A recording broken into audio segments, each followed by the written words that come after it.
All right, hi everyone. Welcome to AstroTextual, where I use the natal charts of some of my favorite authors as a launchpad to talk about their books. My name is Rita Chang-Eppig, and I am an author and a writing teacher. I should specify, though, that I am not a professional astrologer, so this podcast is not meant so much as an astrology resource, as much as it is an excuse for me to use the lens of astrology to talk about the writing of some really cool people. If you're into books but not astrology, I think you'll still find some interesting conversations here about different authors' processes and craft. If you're here primarily for the astrology, I hope this podcast will help you discover some cool new authors. And if you're neither into books nor astrology, then I'm not entirely sure why the algorithm led you here, but I can direct you to some really great videos of cats knocking things off tables. So today, I'm so happy to introduce all of you to Emily Doyle, whose short story collection, Please Don't Touch the Body, comes out on, is it July 14th, 2026? Okay. Yes, that's right. Very exciting. I had the chance to read the book before it was released, and it is such a strange and profound and beautifully written collection. So Emily, thank you so much for being here today. Thank you, Rita. I'm so excited to be here. Because this is the first episode, I just want to talk a little bit about the process. I'm going to be basically doing my best at giving a natal chart reading for Emily, and at various points, I'm going to be leading into questions about her, not just her upcoming book, but like the way that she approaches writing, the way that she sees writing as fitting into her life. And Emily, just so you know, if at any point you have any questions, please feel free to jump in. I want to try to keep this as fluid and conversational as possible. Sounds good. I'm so excited. All right, so I'm going to go ahead and share, and don't worry, I have anonymized or gotten rid of your birth data so that it's not visible, but all right, I hope that can you see this on your screen? Oh, yeah.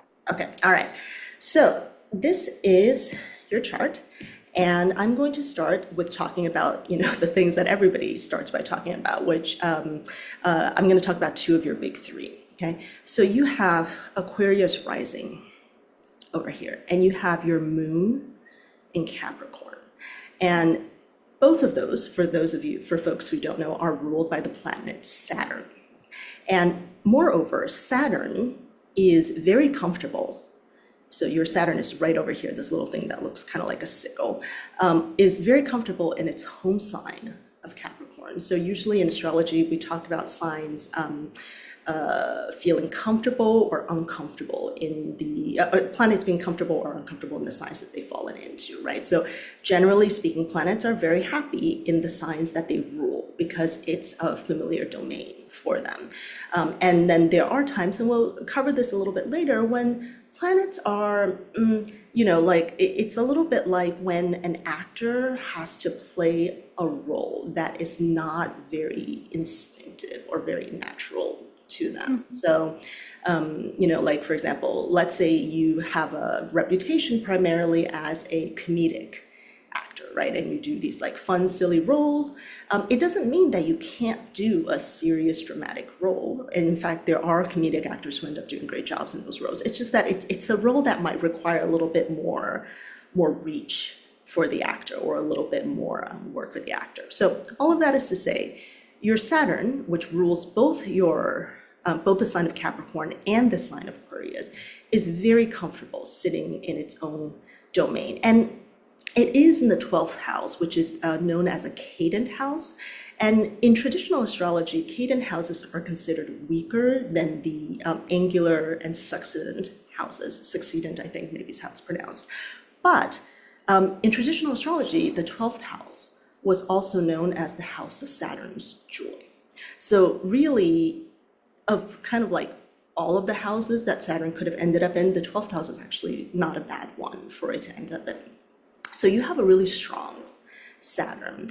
And the Saturn traditionally represents work. It's the planet of the work and your kind of work in the world.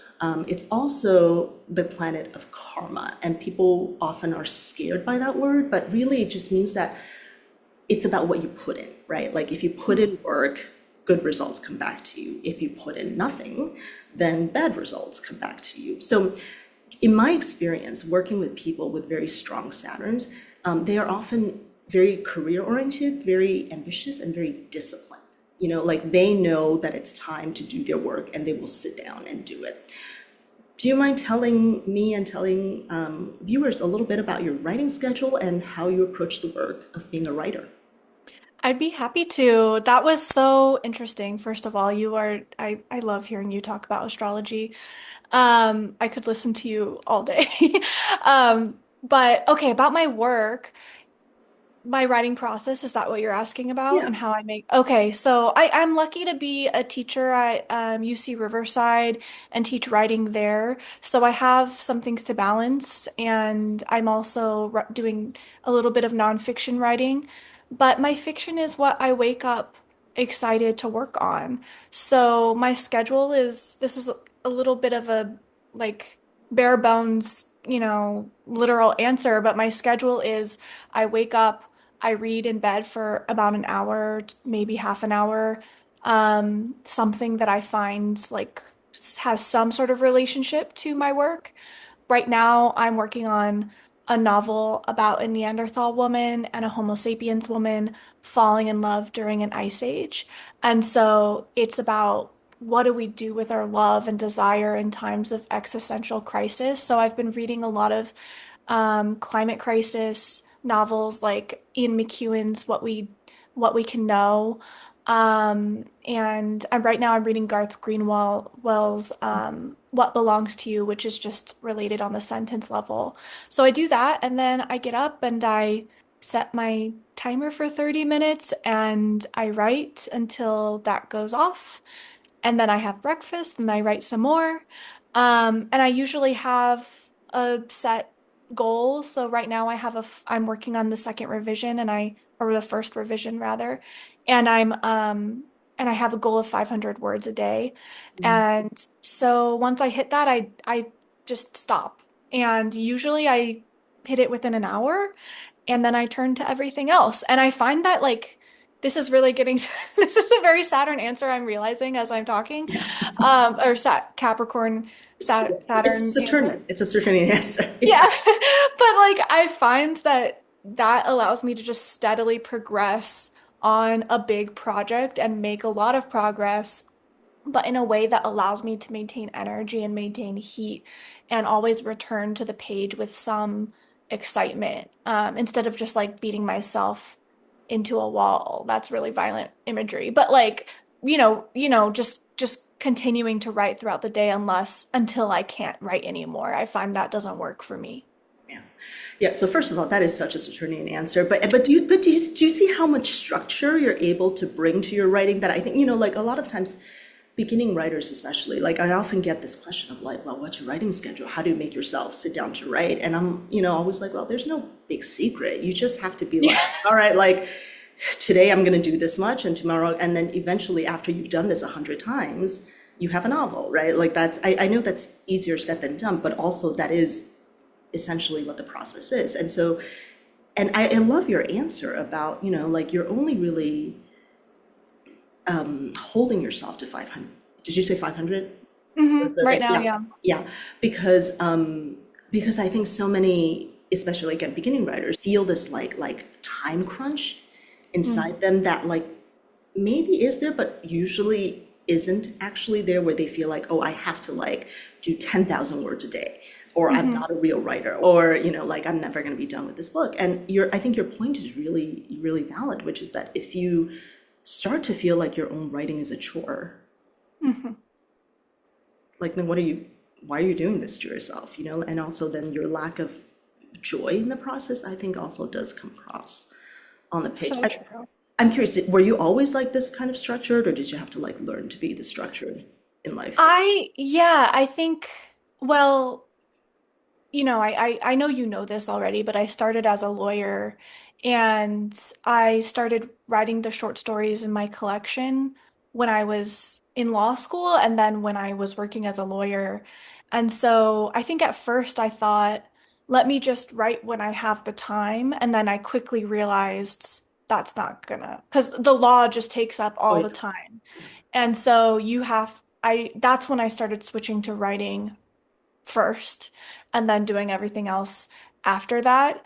And then that switch was like so major for me. And I also love what you're saying, Rita, about maintaining the joy for your writing because this is something that we're doing with so much of our lives. And I'm not the kind of person that believes in like the phrase, I hate writing, but I love having written. There is some truth in that, but to me, that just doesn't connect. I really want to enjoy the process. And so, yeah, once I found that system, I just stuck with it. I've been doing that for years. Okay. Well, awesome. And again, I hope viewers can maybe try to adopt some of those practices in their own lives if it works for them. DM me. If any viewer can DM me on Instagram and I will chat with them about writing process. Oh, I love yes. talking Yeah. about it. Remind me at the end to give you a chance to talk about your social media and things on top of Sorry, your. that wasn't me No, trying to plug, but I'm no, like, no, no. please. Look, this is literally a podcast on YouTube, right? Like, so like trying to pretend that social media isn't a part of this is, kind Yeah, of pointless. Okay. totally. So I want to move on to your sun sign and the stuff that's kind of like all of the stuff that's happening around the sun sign. So your sun is in Scorpio, and as anybody who's ever read a Scorpio horoscope knows, Scorpio is the sign of depth. It's of, digging kind of all the way down to the roots of death, of rebirth, right? Pluto traditionally having been the god of death in the underworld. And Scorpios don't tend to have a lot of patience for idle surface level chatter. Like, this is not the person who wants to kind of like gossip about like, who's dating whom, like nearly as much, right? And Mhm. on top of that, you also have, so let me go ahead and show the chart. Here's your sun, it's in Scorpio. Here's also your Pluto in Scorpio, and both are in your 10th house, which we'll talk about in a second as well. Pluto is the modern ruler of Scorpio. So traditionally in Hellenistic astrology, Scorpio was ruled by Mars. And Mm. then partly because they couldn't see Uranus and Neptune and Pluto. And once they did, modern astrologers assigned Pluto to be the modern ruler of Scorpio for all of the reasons that I just talked about. So your Pluto is also kind of like your Saturn, very strong. It's very comfortable in its home sign, right? It is an actor who is playing the role that it was born to play. On top of that, your Pluto and your Sun are both angular in the 10th house of career. So earlier I said that in traditional astrology, there's this kind of idea that the first house, the fourth house, the seventh house, and the 10th house are the strongest houses because they're right on that angle. So planets in those houses tend to pack a lot of power. Mm. So Pluto and your Sun both get to function with a lot of force behind them. Mhm. And then, of course, the 10th house is the 10th house of, it's not just your career, but it's kind of like the way that you interface with the outside world. So, like, this is the most visible part of you. This is what people see when they look at you, and or specifically when they look at your work, right? Like, this is how you kind of present and how your work present. And so I So think I have go a ahead. follow-up question. Yeah, So Rita, the 10th house, what's that sign? Because I don't know the symbol for it. it's Scorpio. This is the Oh sign. my God. No, no, no. Okay, I was Yeah. just mixing it up. Okay. Okay. Yeah, That makes yeah, so much sense. yeah. Okay, great, great. Keep going. Yeah, no worries. So actually, yeah, in case it helps, this Aquarius, Pisces, Aries, Taurus, Yeah. Gemini, Cancer, Leo, Virgo, Libra, Scorpio, Sagittarius, and then back to Capricorn. So Okay, cool. those are the Thank 12 you. signs in a row. Yeah, no worries. So yeah, so like I think this is interesting because as I mentioned earlier, I've read your work, and in your work, you're often addressing kind of deep, painful topics. Like, there's sexual assault, there is depression, there's sexual repression, right? There are people who have all of these secrets and desire buried inside them, right? Like, they're, again, it's like deep in the roots, and these things are wanting to come out. These things are wanting to be unearthed and kind of showcased in the light. There is also this theme that we'll get into a little bit more later, which is women who are like figuratively buried by their communities or by their life circumstances. Like, they're kind of like really trapped and prevented from, doing the things they want to do. So I'm curious, I think a lot of times there, for me personally, I find it often difficult to write about quote unquote deep topics like, sexual assault and mental illness and things like that. And so what advice do you have for writers who are also wading in these very kind of scorpionic, deep Mm. waters? I think I love the way you talk about these things. I think that my my first thing I would say is you can try to not write about the things that are in your core Hmm. and in your like I don't know, your cellular makeup Hmm. since childhood. Hmm. But if you if you try to not write about those things, you will find eventually that you're writing about them, Yeah. even if you don't mean to. So what I mean by that is like, let's take the title story, Please Don't Touch the Body.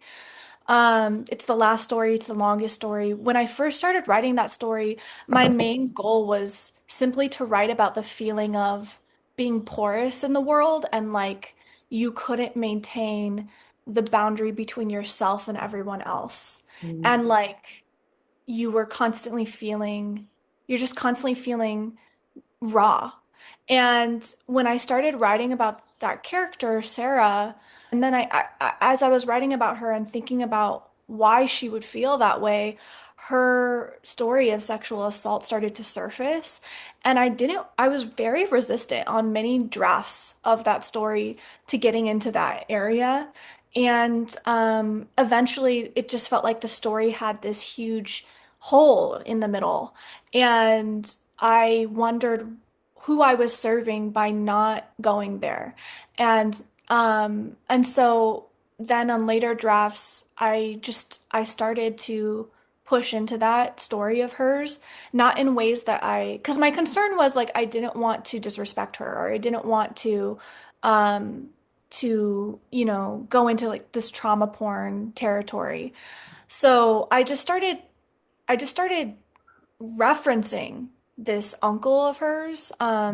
I did not have an uncle who was hurtful to me in this way, but for her, that was what made sense to me. And so I started referencing this uncle of hers, and this story started to come out, and I never got into that too much of the graphic details of what happened to her, but I did feel it started to feel like it was important to just say what it is she had been through and why it is that she feels so vulnerable to the world.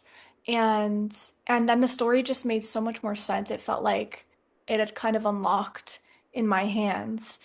So I was resistant, and you can try to resist, and maybe you won't be ready fully to write that final version that you will end up writing, but I think eventually it will find you. So yeah, I didn't set out to write about that. I was trying to write about something adjacent to that, but it ended up being so interlinked that I had to. Yeah, I think you're bringing up a very good craft point, which is how do you write about trauma without it turning into trauma porn, right? And Yeah. so I think there is, this is my personal opinion, so, if people who disagree with me can take it with a grain of salt, but like, I think that there is an important difference between addressing trauma from a deep emotional angle and addressing it in a kind of showy, like the goal is not to be like, let me give you every lurid detail. Yeah, I mean, we can try to not create trauma porn. I do think that I do like a little bit bristle even at the term that I used because I do think different readers will have different reactions to what they consider to be exploitative Right. or just laying something on the page Mhm. in a way that they find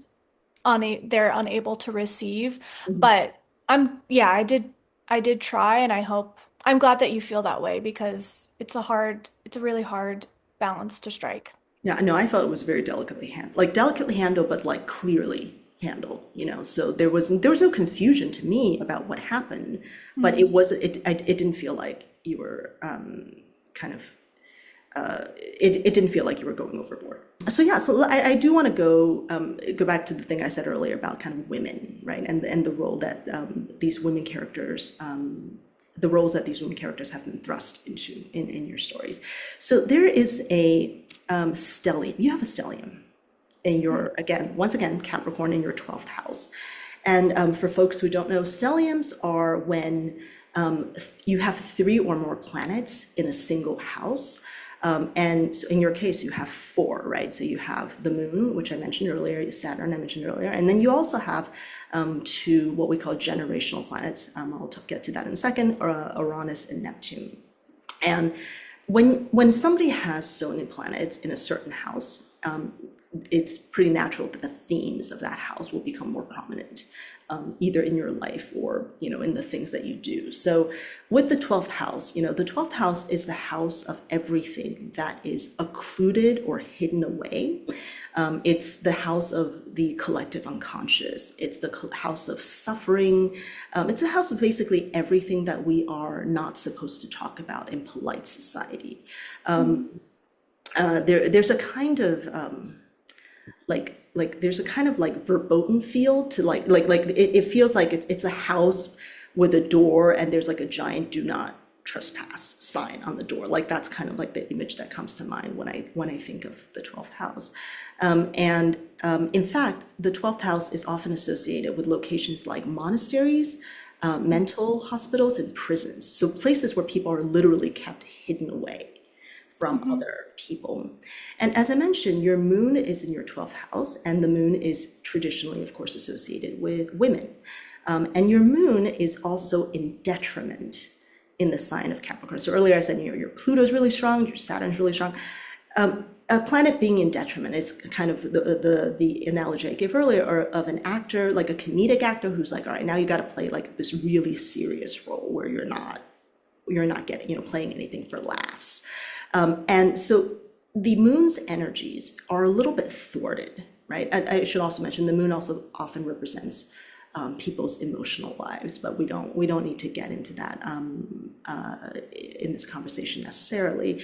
But so in your fiction, there are many women characters who are being figuratively or sometimes literally kind of locked away from the rest of the world. Like there was a story, the one that is coming to mind is the one of the daughter who has spent many years caring for her dying mother and sort of has really given up her entire life as a result of being this kind of hidden away caretaker for this parent.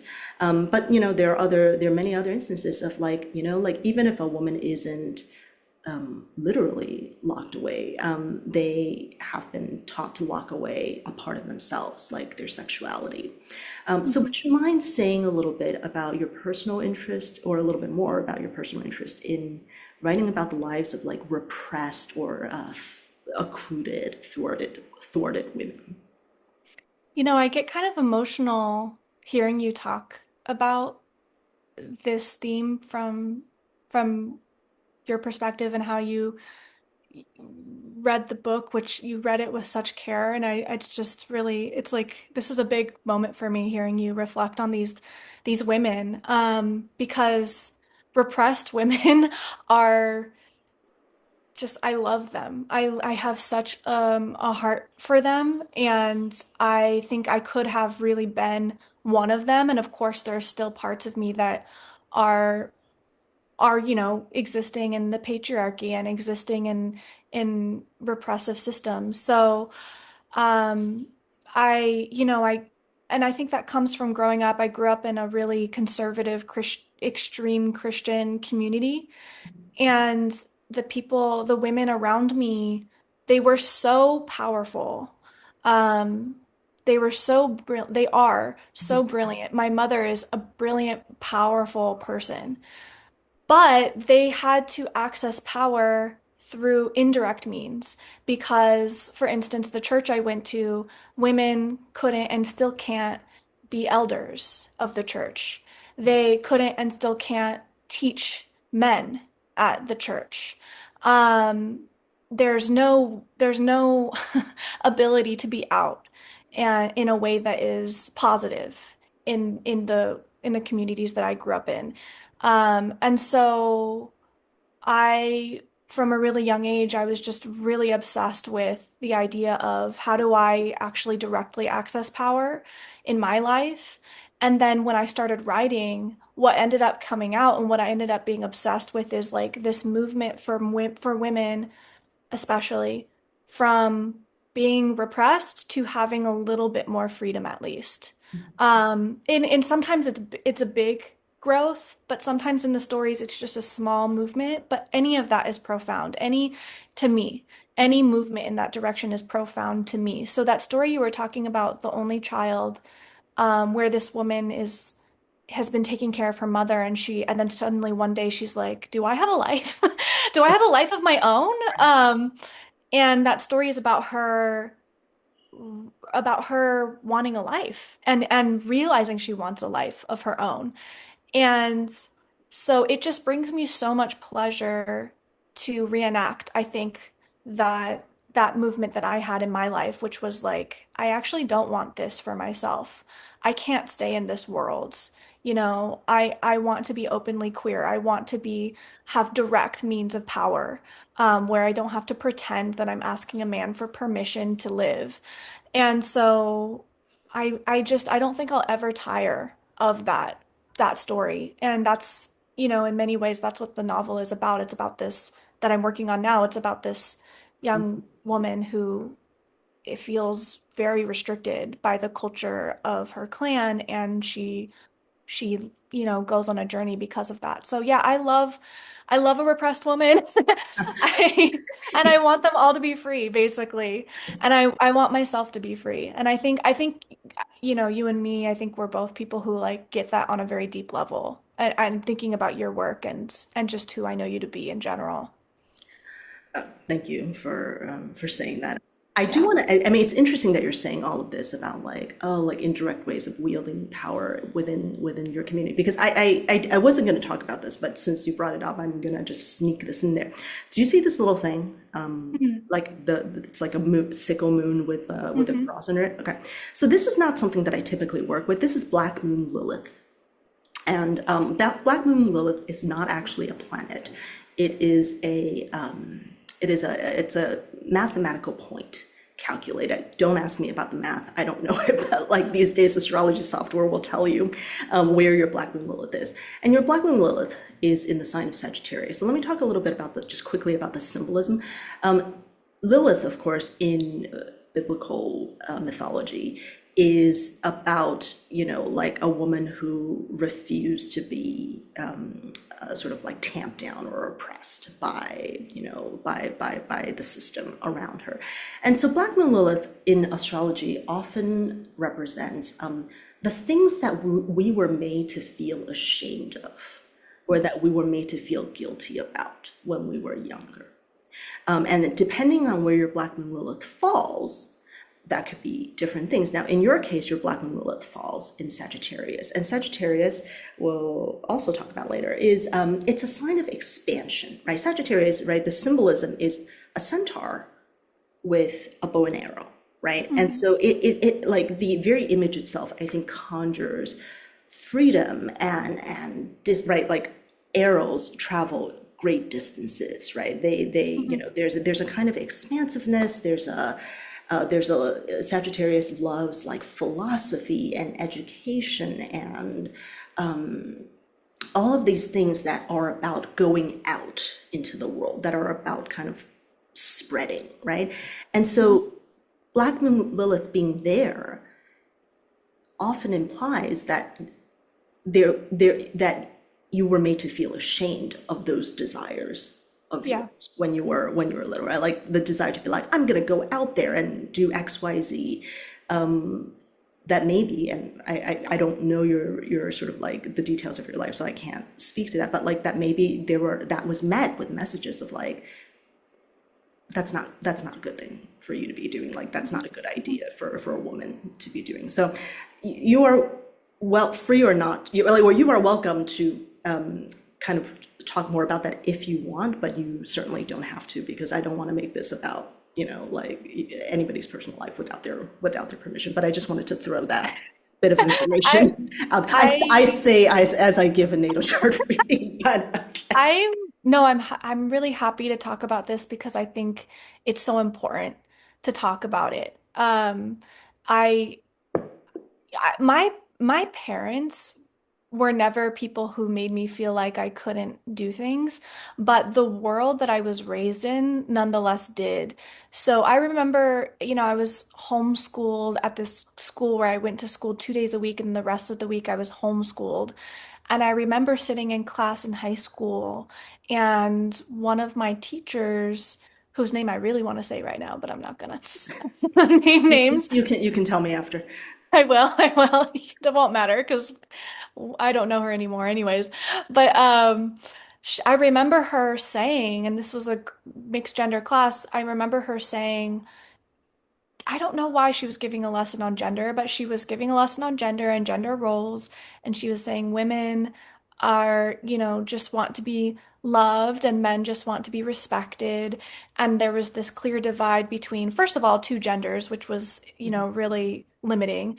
And then also between love and respect, which so strange to me because I think I've always really wanted to be respected in the world, and I've wanted to be powerful, and I've wanted to expand and conquer and do all these things. Conquer in a nice way, not in a I colonialist get way. it. I get it. But Well, like, conquer like, career goals and conquer. Yeah, I yes, get it. Yeah. yes, exactly. And so it just felt like in that moment, I was being told, and in many moments, this is just one example of countless moments in my childhood where someone was saying, to the women in the room or the girls in the room at that time, like, limit yourself, there's things that are for you and there are things that are for boys. Mhm. And I just remember feeling this strong reaction in my body where I sat up straight and I said, and I raised my hand and I said, no, I don't. And I said this out loud. I was like, this is not right to me. And there were a lot of things I accepted when I was growing up, and I was very zealous, and I felt like I was very, very Christian. But there were certain things like gender and sexuality, especially. I remember Prop 8 happening too in California, which was trying to limit gay marriage.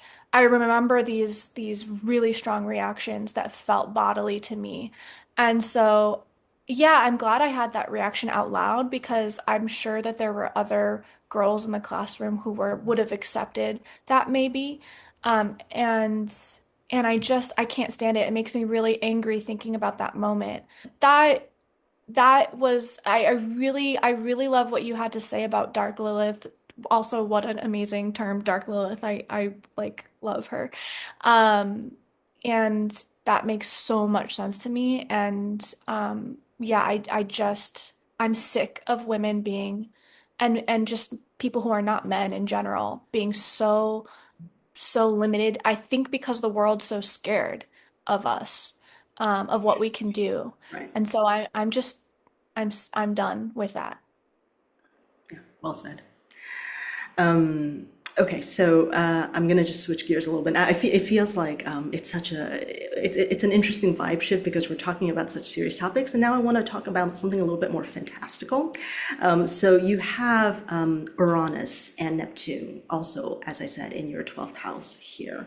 And I also mentioned earlier that Uranus and Neptune, and also Pluto, are known as generational planets because they move really slowly. So, right, like the sun, right, every month there's a new sign. The moon, it's like every few days there's it can like move signs. Whereas Uranus, Neptune, and Pluto, once they go into a sign, they stay there for many, many years, like sometimes decades. Like Pluto is usually approximately like a 20-year station in a particular sign. So which it's another way of saying like everyone in your generation, everyone who was born around your year of birth have the same Uranus and Neptune and Pluto as you.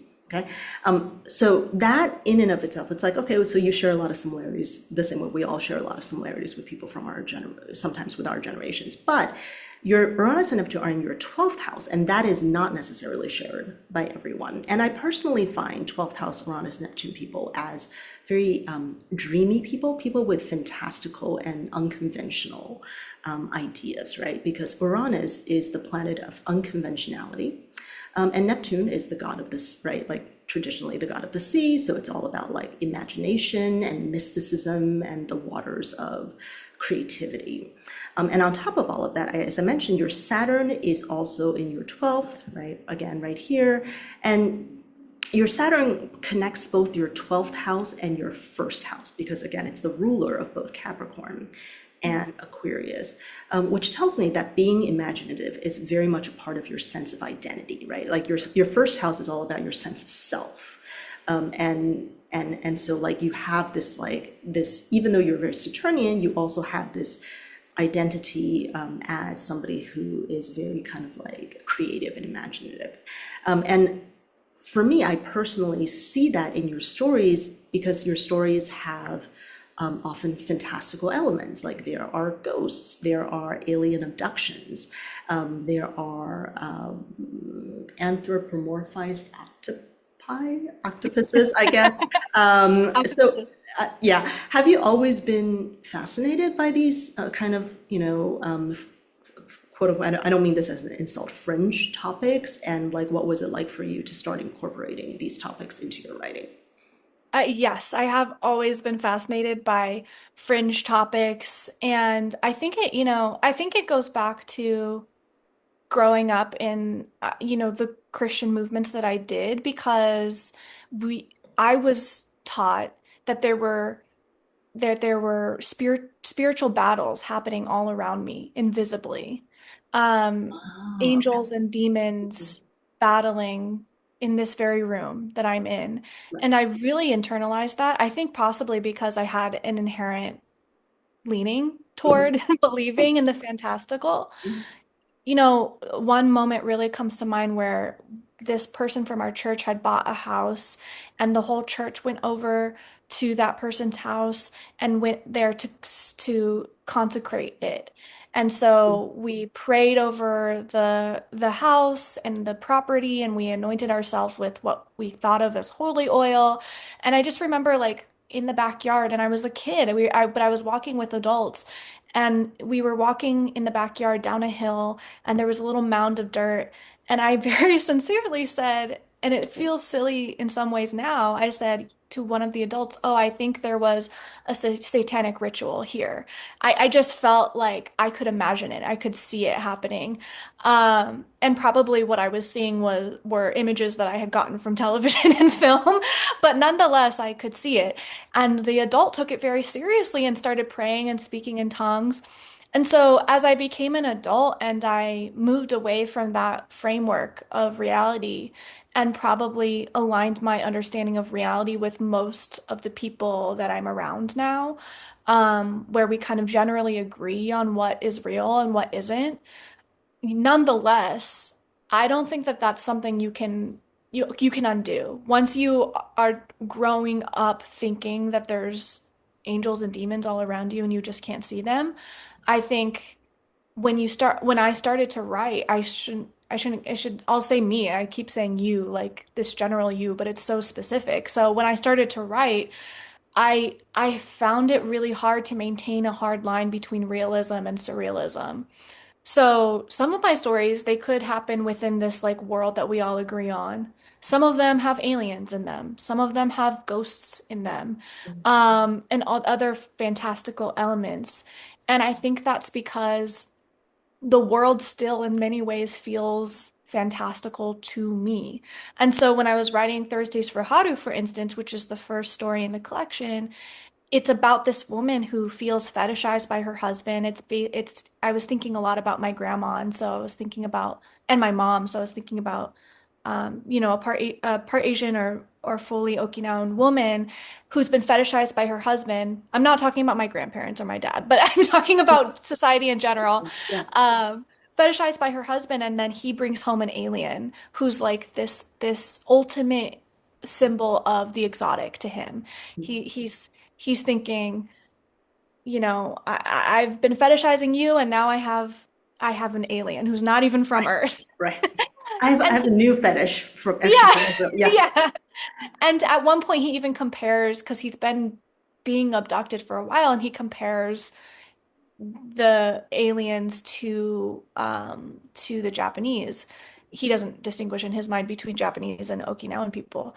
Mhm. So that just felt like a really natural way for me to take the story, because I was like, look, it's about exoticism, and it's about fetishization and how it feels to like not be fully seen as a person and as a woman, and then have this ultimate symbol of what you are to that other person who you love. Mhm. But ultimately there's this barrier between you. So reality, realism, I'm not sure realism to me as a genre fully exists. I think it's a useful term within marketing and within like trying to describe your stories, but when I'm actually writing, it doesn't feel useful, if that makes sense. So I think there's very blurry boundaries between the fantastical and the not fantastical. Yeah, no, absolutely. And I think if you talk to most authors, they'll talk like most authors will probably say that once they, whatever comes out once they start writing is whatever Mm. comes out. Do you know what I mean? Like, I don't Yeah. think people tend to sit down and say like, all right, today I'm going to tackle a realist story, or today I'm going to tackle, like at least I don't know of any writers who approach their work that way. It's not to say that they don't exist, but like, I think very often it's just going back to what you were saying earlier about like you can try to repress certain things, but they'll come out Hmm. anyway. It's like if you tend to see the world through a kind of slight, like a kind of a slightly slanted, kind of lens, or by some kind of camera analogy here, then Hmm. then it's just gonna like that's just gonna pop out in your stories, regardless of whether you intended Yeah. or not. Okay, so I finally, last but not least, I want to turn our attention now to your 11th house because your Mercury is there. And Mercury is, of course, the planet of communication. So I always feel like it's important to talk about the Mercuries of writers, or anybody who communicates for a living, right? Like if you do like broadcast, if you do, social media content, whatever that might be. Now, your Mercury is in Sagittarius, which, like the moon, it's a little bit weakened. It's the sign of its detriment. Okay, so unlike again your Saturn and Pluto, your Mercury is, which are very comfortable. Your Mercury is less comfortable. However, it does not mean that your Pluto is doomed, because in fact your Pluto, see this blue line? Okay, your Mhm. Pluto, your Mercury is forming this really lovely trine with Jupiter. And in astrology, all of these lines basically are talking about the relationships among the different planets. There are lines, like red lines usually mean it's a more adversarial or a conflicted or uncomfortable relationship between two planets. But in your case, your Mercury and your Jupiter are actually very like they get along. They're Mm. they're thick. So that actually is a really good thing, because your Jupiter in traditional astrology was known as the greater benefic. It is the planet that bestows blessings. It is a planet that bestows good luck. And so in a way you have, and then on top of all of that, your Mercury is sitting not like completely near your midheaven, but it's like in the same house as your midheaven, right? And your midheaven again is it's about your kind of public persona. And so I actually think you have a fairly strong Mercury, but in my experience, people with Mercury in detriment tend to take a little bit longer finding their voice, or they Mhm. take a little bit more time discovering their talent for communication. So compare with the kids who kind of like, they were just like really chatty and like already like doing all of these communication things as children. In my personal experience, people with Mercury in detriment tend to like they need to kind of like think about it a little bit more. They need to kind of figure it out for themselves, and then at a later point in life they go like, oh, this is what I'm meant to do with my Mercury. And so I also think that the fact that you have your Mercury in Sagittarius and your Pluto, the 10th, the planet of death and rebirth in your 10th house, of career aligns very well with what you had mentioned earlier, which is that you previously worked as a lawyer before turning to writing. Now, being a lawyer obviously also requires a good deal of communication. In fact, you kind of can't be a good one without good communication skills. But it does signal to me that you needed to kind of like figure out how to use your Mercury, and that it took you a little bit of time to figure out how to do so. Do you mind saying a little bit about the personal journey that you took making this career shift? Not at all, because I'm so happy to, and I feel like because I teach undergrads, a lot of them already think that it's too late to change their minds and Yeah.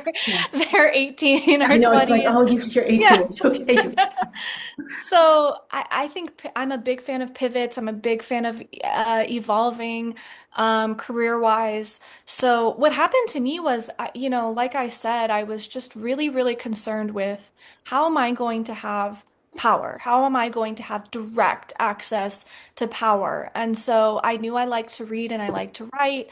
And of course, I got those comments that were like, you're going to be a great lawyer. And so I just thought from an early age, okay, I'll just do that, even though I really did want to write fiction. So that's what I did. I went to law school, and I was at Stanford, and I just hated it. I didn't like it, um, and I remember I met up with one of my old poetry professors from undergrad at Berkeley because he was nearby just to catch up. But I totally had an existential crisis at the coffee we had. And he said, go back to creative writing, go back to those classes that I was kind of treating as this stopping point on the way to the law. And he said he encouraged me to, take classes from the Stegner Fellows at Stanford. And so I did. And I remember Harriet Clark, who I believe has her first book coming out soon, and she's an incredible writer. She was my instructor in one of my classes, and she sat down with me and she said, "Do you actually want to be a lawyer?" And because she thought maybe I didn't. And I think I demurred. And then she told me that she thought I could do it and that I could become a writer and that I might not make a lot of money, but I could do it. And we were talking about there's a really early version of Thursday Sahadu at the time. And so I went to the bathroom and yeah, and I went to the bathroom and I just cried because I was so relieved to hear somebody give me permission, I guess, to pursue writing. And she told me about, MFA programs and fu how they were funded, many of them. And so that's I was in my third year of law school at that point, so I decided to graduate and take the bar and become a lawyer. But as I was doing that, I was writing and I was learning how to write and I was learning what a short story was and what my personal thematic obsessions were. And I just slowly moved my life in that direction. I didn't have one, I mean, the biggest moment was when I quit the law for my MFA program, but I just started to nudge that door open. And I think if anyone else is that's listening is thinking, how do I move my life in that direction? I would say just start making room for it in small ways.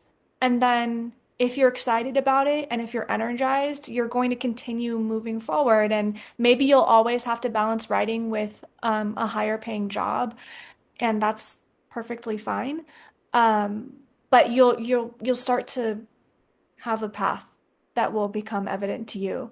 And so that's what happened to me. And I think what it really was, I couldn't resist the compulsion to write. I just couldn't.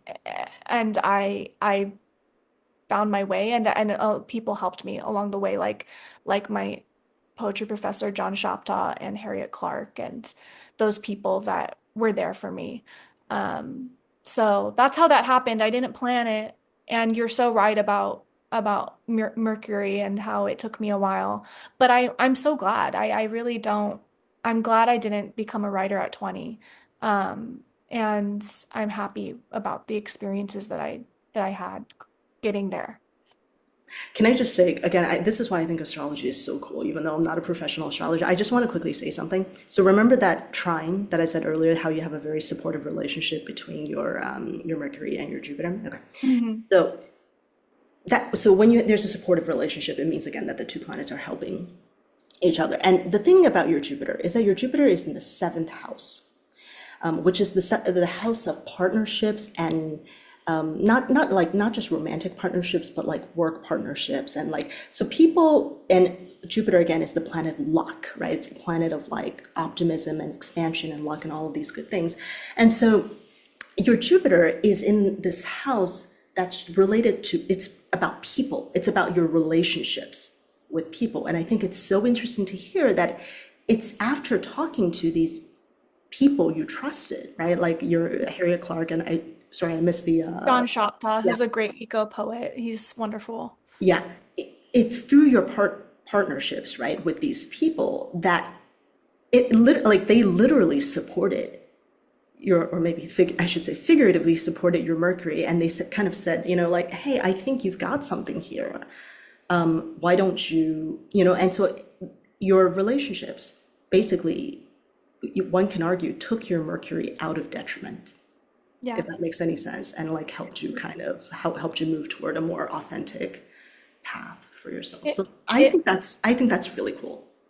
it makes total sense. I mean, I should mention my husband too, who I met at law school, was really instrumental in that as well. So Mm. yes, I needed that community and I needed those people to help me. And then as a teacher now, I really want to be that for my students. And I love what you had to say about that relationship. I think that's so true. Okay. All right. So those are all the questions that I had for you.